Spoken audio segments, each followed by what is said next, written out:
Bonjour à tous et à toutes, je me présente, je suis Abigail Luzon, donc déléguée régionale Occitanie Sud-Ouest pour Dosi Portage et donc dans le portage salarial, c'est ce qui va aujourd'hui nous intéresser. Voilà, je suis contente de vous avoir. Alors même si moi je ne vous entends pas, j'espère que de votre côté vous m'entendez bien. Si jamais ce n'est pas le cas, n'hésitez pas à mettre un message peut-être dans le chat et au niveau que ce soit du son ou même du visuel. Voilà, n'hésitez pas, Rémi est là. C'est ça, je suis juste là pour vos questions. Si vous en avez, n'hésitez pas à les mettre dans le chat. Ouais. Alors, tout d'abord, je souhaitais remercier Anouk, qui est donc Réseautech, de m'avoir invité sur ce webinaire pour vous parler du portage salarial. Aujourd'hui, le portage salarial, c'est un statut juridique qui est ancien et pour autant qui est très méconnu.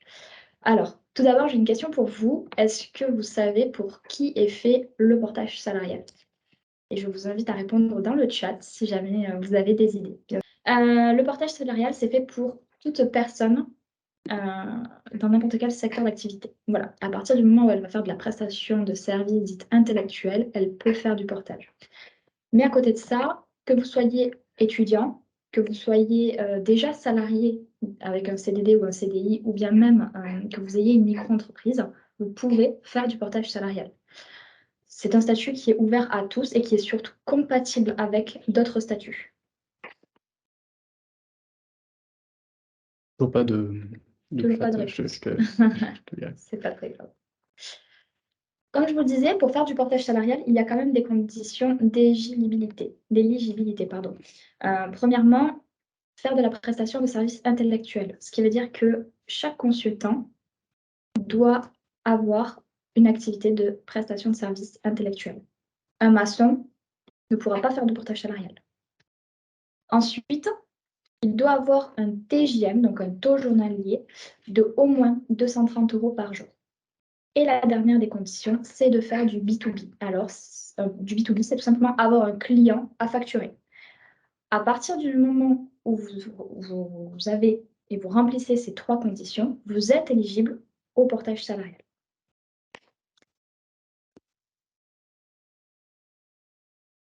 Mais comment ça marche? Et surtout, mais qu'est-ce que c'est? Avant tout, c'est vrai. C'est un statut juridique. C'est un statut juridique qui va permettre à des indépendants d'avoir une protection sociale et au-delà de ça, de bénéficier de tous les avantages du salariat classique. Donc, par exemple, dans le salariat, vous allez cotiser. Cotiser pour la retraite, pour le chômage, pour la santé. C'est ce que le portage va vous permettre. Vous allez être en mission, vous en tant que consultant, en tant qu'indépendant, en mission chez un client. Donc, vous allez avoir une relation de prestataire avec votre client. Par contre, vous bénéficiez des avantages du salariat classique avec la protection sociale, ce que je viens de vous mentionner, mais également vous allez avoir toute une gestion administrative, juridique et financière grâce à cette société de portage-là. C'est-à-dire que vous allez facturer à votre client un chiffre d'affaires, mais vous allez pouvoir avoir un salaire en totalité et en début de mois. Chose qui est généralement plus difficile quand vous êtes, par exemple, en micro-entreprise. Vous allez aussi avoir ce qu'on appelle de l'optimisation de frais. L'optimisation de frais et donc de salaire, c'est pouvoir déclarer des frais de fonctionnement, ce que l'on appelle, tous les frais qui vont être liés soit à votre mission, soit à votre activité. C'est pouvoir justement optimiser ces frais-là et donc augmenter votre salaire en fin de mois. Par exemple, en micro-entreprise, vous n'allez pas pouvoir déclarer des frais. Ce n'est pas possible. Mais en portage, oui. Donc, c'est vraiment pouvoir bénéficier des avantages de l'indépendance, mais aussi du salariat classique. Est-ce que peut-être vous avez des questions en premier temps qui arrivent? Alors oui, je ne l'ai pas précisé, mais si jamais vous avez des questions, surtout vous n'hésitez pas à interagir dans le chat avec nous. Rémi me les lira, il est gentil. Et puis également, on prendra un temps en fin de présentation si d'autres questions vous viennent au fur et à mesure. Voilà, donc si jamais d'ores et déjà vous en avez, n'hésitez pas. Alors, on a Raoul qui nous demande c'est quoi le TGM minimum? Alors, le TGM minimum, donc un TGM, c'est un taux journalier moyen, c'est un taux journalier. Quand vous êtes indépendant, on ne parle pas de salaire, on parle vraiment d'un chiffre d'affaires et donc d'un TJ. C'est votre prix à la journée. En portage, on a un minimum conventionnel, si vous voulez, de salaire nous, et donc on va le ramener à un TJ minimum. C'est le corollaire du SMIC dans le salarié classique. Et bien, nous, on va avoir aussi un SMIC, mais en portage salarial. Voilà. Votre TJM, donc, ne peut pas être inférieur à 230 € par jour. Est-ce que c'est plus clair peut-être, Raoul, pour vous? Ou pas forcément? Surtout, n'hésitez pas si je ne suis pas claire, hein, je reviens sur le sujet.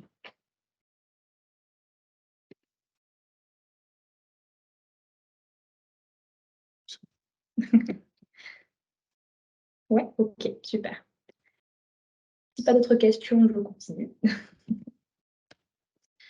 Les avantages pour ce statut. Les avantages sont multiples. Tout d'abord, c'est un statut qui est extrêmement flexible. Vous allez bénéficier d'un contrat de travail, donc soit un CDD, soit un CDI. Ça, c'est quelque chose que l'on va construire avec vous. Et c'est un statut, donc au niveau du contrat, que l'on va déterminer avec vous. Nous n'allons pas vous l'imposer, tout d'abord. Ensuite, c'est flexible dans le sens où c'est pas comme du salariat classique où parfois on met plusieurs mois pour signer un CDI et puis on met plusieurs mois aussi pour signer une rupture conventionnelle ou autre. Là, non. Réellement, en quelques jours, vous pouvez faire partie des effectifs et vous pouvez avoir votre contrat de travail. Pareil pour la sortie. Pour la sortie, un portage salarial, et en tout cas chez nous, nous allons privilégier une rupture conventionnelle. Pourquoi? Parce que c'est tout simplement un statut, le portage salarial, qui doit être facilitant dans la vie du consultant. Et nous, notre but, c'est de faciliter la vie du consultant indépendant. On sait que parfois, le portage, ça peut être l'objet de quelques mois. Comme on sait que pour certains, ça va être pendant plusieurs années. Donc, on va réellement essayer de vous accompagner sur ça et de vous faciliter l'accès à ce modèle-là et surtout pour la gestion de votre activité. Donc, des embauches rapides. En 24 heures, vous pouvez faire partie des effectifs. Le fait d'avoir un contrat, le fait aussi d'avoir une gestion administrative. Vous n'avez pas besoin en portage de créer votre propre structure. Vous n'avez pas besoin d'aller justement créer un numéro de SIRET ou quoi que ce soit. Pas du tout. Vous allez utiliser les éléments juridiques de la société de portage. Administrativement, vous n'avez pas besoin de faire de contrats commerciaux, de factures, de réception de bons de commande, de déclaration URSSAF. Tout ça, c'est la société de portage qui s'en occupe. Et factuellement, vous allez avoir donc une relation avec votre société de portage, donc contractuelle, vous allez avoir un contrat de travail, mais la société de portage va avoir un contrat de prestation avec votre client. Et c'est elle qui va faire tout le nécessaire auprès de votre client. Ensuite, je l'ai déjà dit aussi, mais je reviens dessus, la protection sociale. C'est vraiment un argument phare et un avantage fort. La protection sociale, si demain il vous arrive quoi que ce soit, vous êtes indépendant, mais admettons que vous tombez malade. Eh bien, vous avez la sécurité sociale qui va intervenir. Si demain votre mission elle s'arrête parce que, allez, au hasard, votre client, je dis une bêtise, se fait hacker, eh bien, si vous aviez des droits ouverts au chômage, une rupture conventionnelle, on fait une rupture conventionnelle pour vous permettre d'ouvrir vos droits au chômage. Si jamais vous souhaitez bien sûr cotiser pour la retraite, je reviens dessus, mais c'est vrai qu'on n'y pense pas toujours. Vous cotisez de la même manière. L'avantage aussi, c'est que vous cotisez comme un cadre parce que vous avez un statut cadre. Vous n'êtes pas seul non plus. En tant qu'indépendant, c'est vrai que souvent la question qu'on peut avoir et les craintes qui peuvent ressurgir, c'est ouais, mais je vais être tout seul de mon côté et vraiment, moi, ça me fait peur. Là, pour le coup, vous n'êtes pas seul. Vous avez un interlocuteur ou une interlocutrice, pardon, qui vous est dédiée. Donc, cette personne, elle va vous accompagner, elle va vous répondre, elle va vous conseiller, elle va vraiment essayer de voir avec vous ce qui correspond par rapport à votre projet, ce qui correspond le mieux. Mais en même temps, vous allez avoir une gestionnaire administrative et une gestionnaire RH qui, pareil, vont vous connaître et vont vous accompagner, vont pouvoir être en capacité de répondre à toutes vos questions. Vous avez tout ça. Vous bénéficiez aussi de la responsabilité professionnelle, civile professionnelle, pardon, de la société de portage, parce qu'il faut savoir que lorsque vous souhaitez être freelance et indépendant, vous devez avoir une responsabilité civile professionnelle. Là, vous n'avez pas besoin de gérer ça. C'est la société, encore une fois, qui le prend à sa charge et qui le gère. Gros avantage, le salaire. Le salaire, votre chiffre d'affaires, nous le transformons bien sûr en salaire. Et donc, tous les mois, en début de mois, vous avez votre salaire et en totalité. Je prends l'exemple d'un micro-entrepreneur qui, par exemple, va avoir un client. Le fait est, c'est que les clients, ils ne paient jamais en début de mois, entre le 1 et le 5. C'est rare. Par contre, ils peuvent payer à 45 jours, enfin 2 mois parfois. Donc, si vous n'avez pas de trésorerie, vous, de côté, eh ben, ça peut faire des délais de paiement assez longs et des creux dans votre trésorerie, justement. En portage, l'avantage, c'est que ça, vous n'avez pas à le gérer, puisque la société de portage, en tout cas chez 2i, on avance le salaire, et en totalité. Donc, vous n'avez pas de souci et vous n'avez pas à vous poser la question sur comment je vais faire au niveau de ma trésor. Voilà. Qui dit salaire dit bulletin de salaire. Et donc, si vous avez besoin de faire un prêt aussi à la banque, c'est tout l'avantage. Vous avez des bulletins de salaire que vous pouvez fournir.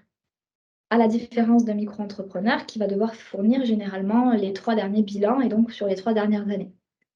C'est vrai que parfois ça peut être compliqué. Voilà. Les avantages du portage sont vraiment multiples. Mais encore une fois, je tiens à préciser que ça va vraiment dépendre de vous, de votre projet professionnel et personnel. Il n'y a pas de meilleur statut, encore une fois. Ça va vraiment dépendre de vous et de ce que vous souhaitez. Est-ce que peut-être vous avez des questions sur ce que je viens de dire? Alors j'ai une question de Raoul qui nous demande: «Est-ce que nous avons droit à la mutuelle?» Tout à fait, exactement. Vous avez une mutuelle de groupe et une prévoyance. Selon ce que vous souhaitez comme contrat, CDD ou CDI.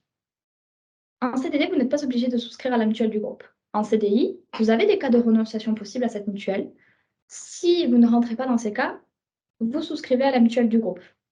L'avantage aussi, c'est qu'il y a plusieurs options. Et donc, vous allez pouvoir vous constituer votre panier. Donc, vous avez votre panier de base, mais vous avez aussi des options. Et vous allez pouvoir vous la constituer en fonction, encore une fois, de votre situation familiale. Donc, tout à fait, Raoul, vous avez une mutuelle et une prévoyance aussi. Je reviens aussi sur ce sujet. Si demain, vous tombez malade, je l'ai dit et je le redis, si vous tombez malade, la sécurité sociale rentre en jeu et va vous payer des IJSS comme lorsque vous êtes un salariat classique. C'est la même façon de procéder. Au niveau de la rémunération, il y a 2 choses à dissocier. Le chiffre d'affaires et le salaire. Ce sont vraiment 2 choses différentes. On facture à votre client un chiffre d'affaires. On vous dégage le salaire. Comment ça fonctionne? Vous pouvez voir sur le tableau qui est diffusé sur le PowerPoint. Oui. OK. Vous pouvez voir donc le chiffre d'affaires. On part sur un exemple de 10 000 €. Comment est-ce que ça fonctionne? Nos frais de portage à nous sont de 6 et donc ils sont impactés directement sur la totalité de votre chiffre d'affaires. On va repartir sur la colonne de gauche où il n'y a pas de notion de frais et je reviendrai ensuite dessus. Il n'y a pas de frais, ce qui veut dire que votre compte du consultant de 9 400 € est le montant sur lequel on va se baser pour déduire les cotisations. On va donc enlever les charges patronales. Encore une fois, vous êtes porté, vous êtes indépendant, donc vous financez toutes les cotisations. C'est bien important d'avoir en tête que c'est vous qui vous financez toutes les charges, toutes ces choses-là, c'est vous qui les financez. Donc, on déduit les charges patronales, ça donne votre salaire brut. Et on déduit ensuite les charges salariales, ça donne votre salaire net. Là, vous pouvez voir sur la colonne de gauche que vous avez un rendement de 50%. C'est ce qu'il faut se dire en moyenne. Vous prenez, si vous voulez savoir votre salaire net, vous prenez votre chiffre d'affaires, vous le divisez par 2. J'attire votre attention. Souvent, on se dit, ah oui, quand même, on impute mon chiffre d'affaires par 2. Oui, mais ce sont des cotisations, encore une fois. C'est-à-dire que ce que vous perdez, entre guillemets, là, vous le regagnez ailleurs. Une micro-entreprise, vous allez avoir, c'est une autre stratégie. Vous allez peut-être avoir 22% de charges, mais dans tous les cas, vous n'allez peut-être pas avoir la même protection sociale. Voilà, donc encore une fois, ça va vraiment dépendre de vous et il faut vraiment tout mettre, pas forcément côte à côte, mais il faut prendre du recul sur certaines choses et voir aussi, voilà, ce que je perds là, où est-ce que je le regagne? Et est-ce que c'est intéressant pour moi? Donc, mais ensuite sur la mécanique de la réflexion, c'est ce que vous pouvez vous dire. OK, moi je facture tant à mon client, et bien je sais qu'en salaire net, j'aurai tant. Maintenant, sur la colonne de droite, on part sur le même chiffre d'affaires avec nos mêmes frais de gestion, ça ne change pas. Par contre, vous pouvez voir qu'au niveau des frais, il y a 1 500 € de frais. Pourquoi 1 500? Les frais qui sont liés à votre mission ou à votre activité ne sont pas soumis à cotisation ni à imposition, ce qui permet d'optimiser votre salaire net et d'augmenter votre salaire net. C'est un levier qui peut être très intéressant pour les consultants. 1 500 €, pourquoi? Parce que vous pouvez déclarer à hauteur de 15 % de votre chiffre d'affaires mensuel hors taxe, maximum tous les mois. Voilà.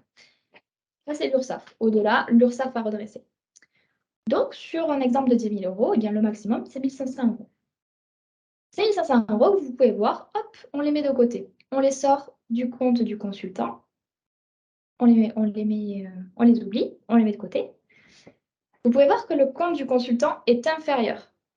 Donc, on passe de 9 400 à 7 900. Ce qui veut dire que vous allez payer moins de charges patronales, comme vous pouvez le voir. Le salaire brut, forcément, est plus faible. Il passe de 5 300 à 6 300.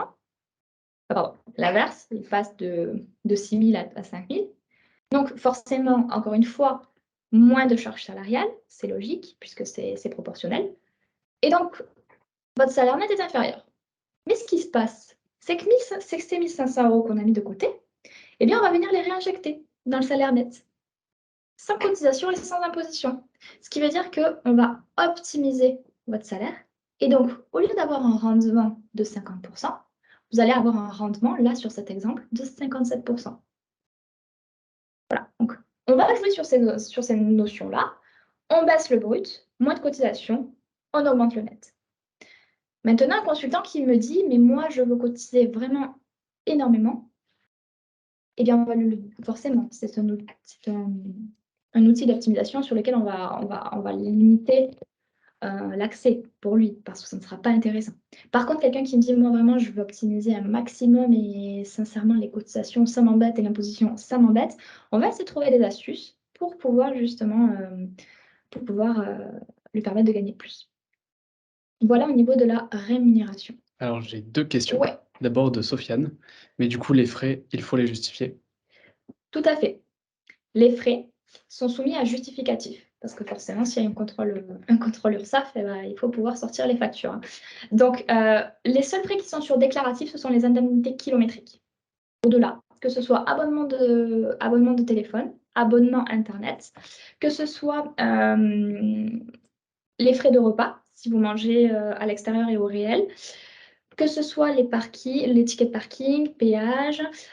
Si vous avez aussi dans les frais, si vous avez, vous, des abonnements à des logiciels ou à des certifications, voilà. Tout ce qui va rentrer, tous les frais qui vont rentrer dans le cadre de votre activité sont soumis à justificatif, tout à fait. Voilà. Et j'ai une autre question, on déclare moins aux impôts aussi? Oui, oui, oui, oui. Au niveau des frais, tout à fait. Vous allez déclarer moins d'impôts parce que ce n'est pas considéré comme du salaire. Alors, j'ai une autre question, qui trouve la mission, le consultant ou la société de portage? Alors, en portage salarial, nous n'avons, nous, légalement, pas le droit de vous trouver une mission. Le consultant doit venir avec sa mission. Par contre, c'est un petit peu l'objet aussi du webinaire ici, c'est qu'on a des partenaires de confiance avec lesquels on travaille, qui ont les mêmes valeurs que nous. Et ce qu'on fait, c'est qu'on fait de la mise en relation. Moi, lorsque j'ai un consultant qui vient me voir et qui me dit « bon ben voilà, moi je souhaite être indépendant, je veux arrêter le salariat, par contre j'ai peur de ne pas trouver de mission », ce qu'on va faire, c'est qu'on va demander le CV et qu'on va l'envoyer à des structures, à des ESN comme Réseautech, qui, eux, recherchent des profils d'indépendants. Et donc, on va faire de la mise en relation et ensuite, c'est la structure, donc Réseautech, qui va prendre contact avec le consultant et qui va essayer de lui trouver une mission. Voilà. Nous, notre façon de fonctionner, c'est de faire beaucoup de mise en relation et de faire vivre le réseau. Et puis d'avoir des partenaires et des solides et aussi surtout avec des valeurs comme les nôtres. Est-ce que peut-être vous avez d'autres questions? Sans le voir. Non, bon. Alors je continue.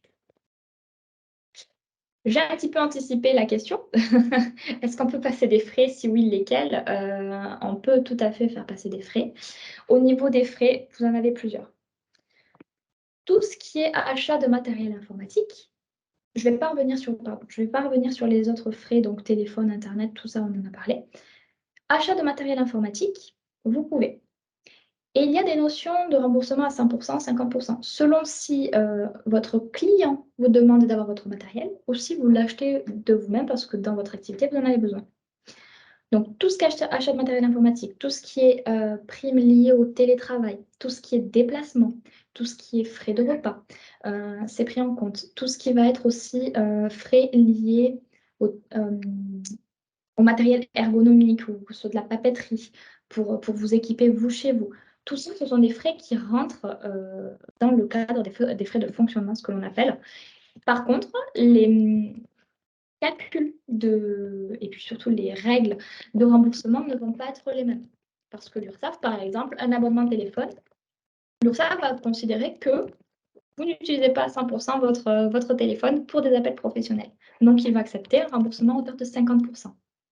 Pareil pour l'Internet. À partir du moment où la facture est à votre nom, c'est un remboursement à 50%. Voilà. Vous allez vraiment avoir tous ces frais-là. Alors, j'ai une autre question qui est Réseautech. Dans votre exemple, Réseautech est le client ou un autre intermédiaire qui est en lien avec un client? Je n'ai pas compris la question. C'est dans l'exemple qu'on a utilisé tout à l'heure, Oui. est-ce que Réseautech est un client ou un autre intermédiaire qui est en lien avec le client? C'est Réseautech, par exemple. Moi, à partir du moment où je vais envoyer le consultant et faire la mise en relation avec Réseautech, c'est Réseautech qui va être en relation et avec le consultant, ensuite, et avec le client. Moi, je vais vraiment être là pour faire le soutien administratif, pour faire vraiment la contractualisation entre les parties. Par contre, avec le client final, ce sera Réseautech qui va gérer cette partie-là.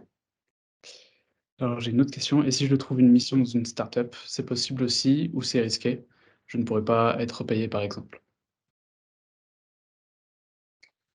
Si vous trouvez... Alors, je demande précision sur la question. Est-ce que si vous trouvez une mission auprès de la startup, on est d'accord, vous passeriez en portage par le biais du portage?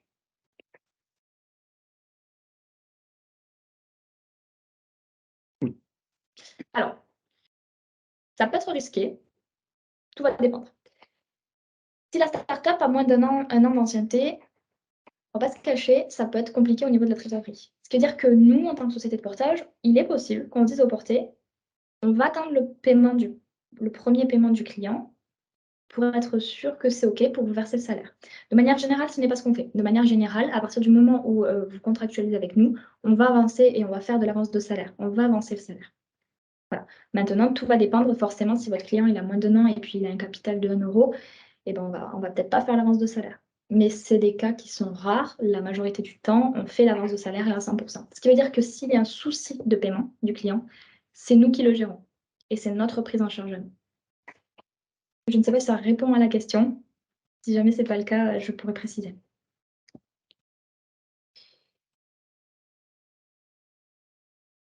C'est bon. Donc au niveau des frais, oui, je pense qu'on a un petit peu balayé le sujet. OK. Mais du coup, je vais passer à la suite. Ouais. Mais du coup, je vous présente en fait les autres webinaires qu'on a pour octobre. Donc aujourd'hui, c'était sur qu'est-ce que le portage salarial. Vendredi prochain, ce sera sur quel statut choisir pour son activité, avec la participation de Number. Et le vendredi d'après encore, on a Karim Bellamri, qui est un mentor pour ingénieurs freelance, qui vient nous parler des 7 erreurs que font les ingénieurs quand ils veulent devenir freelance. Et après, le 28 octobre, on aura un webinaire sur comment se faire payer à coup sûr. Voilà, donc plein de contenu tous les vendredis pour votre installation. Voilà. Alors, j'ai une autre question. Quels sont les avantages de 2i-Portage par rapport à d'autres sociétés de portage? Je ne sais pas quels critères regarder pour choisir. Parce qu'on est géniaux. Plus sérieusement, premièrement, le fait que ce soit une offre all-inclusive. Dans nos frais de gestion, 6% de frais de gestion, vous allez avoir tous nos services qui vont être inclus. Ce qui veut dire pas de frais supplémentaires pour la gestion des frais de fonctionnement, pas de frais supplémentaires pour l'édition d'un bulletin de salaire, pas de frais supplémentaires parce que vous allez avoir beaucoup de questions et qu'il va falloir vous accompagner. Vous allez aussi avoir, ce que je vous disais, des interlocuteurs et des interlocutrices dédiés. On va essayer et on tend vers une relation de proximité avec les consultants. Ce qui veut dire qu'on va aussi être amené à organiser, nous, des apéros, par exemple, des apéros consultants. C'est quelque chose que l'on fait régulièrement, où ça permet aux nos consultants de se mélanger et de se découvrir. Vous allez avoir le service d'optimisation de salaire parce que, outre les frais, il y a aussi, c'est vrai que je n'en ai pas parlé, vous allez avoir la possibilité d'avoir des chèques culture, chèques cadeaux, Vous allez avoir la possibilité d'avoir un PE et un PERCO. Donc, qu'est-ce que c'est? Ce sont un plan d'épargne entreprise et un plan d'épargne temps. Et ce sont des outils pour optimiser votre salaire, qui vont vous permettre, encore une fois, d'épargner et de ne pas cotiser, ni d'être imposé. Voilà. Donc, on va avoir tout ce qui est PE, PERCO, donc plan d'épargne entreprise, plan d'épargne retraite, chèque cadeau, chèque culture. On va aussi avoir la possibilité d'avoir des réductions grâce à un petit CE, des réductions, que ce soit pour des places de cinéma, que ce soit pour des centres, des parcs, pardon, des parcs d'attractions. Comme une entreprise classique, vous allez avoir ces avantages-là. Et ça, c'est ce que nous, on propose parce qu'on a la possibilité de proposer. Mais c'est aussi pourquoi? Parce qu'on est une entreprise qui aujourd'hui fait du portage depuis plus de 14 ans. Ce qui veut dire qu'on est assez connu en Occitanie, mais aussi aujourd'hui en Bretagne, Rennes, pas Île-de-France, Auvergne-Rhône-Alpes. On a pu asseoir notre comment dire? Asseoir notre légitimité, si je puis dire. Et puis ça rassure aussi, ça rassure souvent les clients de se dire ok, on travaille avec et on les connaît. Voilà, grosso modo, pourquoi Dezi plus qu'une autre, je dirais. De la rapidité, de la proximité, de la transparence. Si vous avez des questions, n'hésitez pas. Peut-être on va avoir une. Ou pas. N'hésitez pas également à peut-être, si jamais vous souhaitez prendre mes coordonnées, si vous avez la moindre question, si vous avez des réflexions, que ce soit juste pour avoir quelques informations sur un projet un petit peu plus établi, n'hésitez pas. On est là pour donner de l'information, on est là pour conseiller et accompagner un maximum. Ça ne vous engage à rien. Mais au contraire, si on peut faire connaître ce statut, pour nous, c'est déjà un grand pas. Voilà, en plus, sur la slide, j'ai mis un lien vers ton LinkedIn. Super. Donc, c'est pas là. Et puis encore une fois, merci à Réseautech de m'avoir permis de parler de ce sujet sur ce webinaire. Merci à toi. Et du coup, on va y aller. Si vous avez d'autres questions, n'hésitez pas à nous les poser, sinon sur LinkedIn ou sur tous les moyens de communication qu'on utilise. Et puis, on se retrouve bientôt pour d'autres webinaires. Au revoir. Au revoir, bonne journée.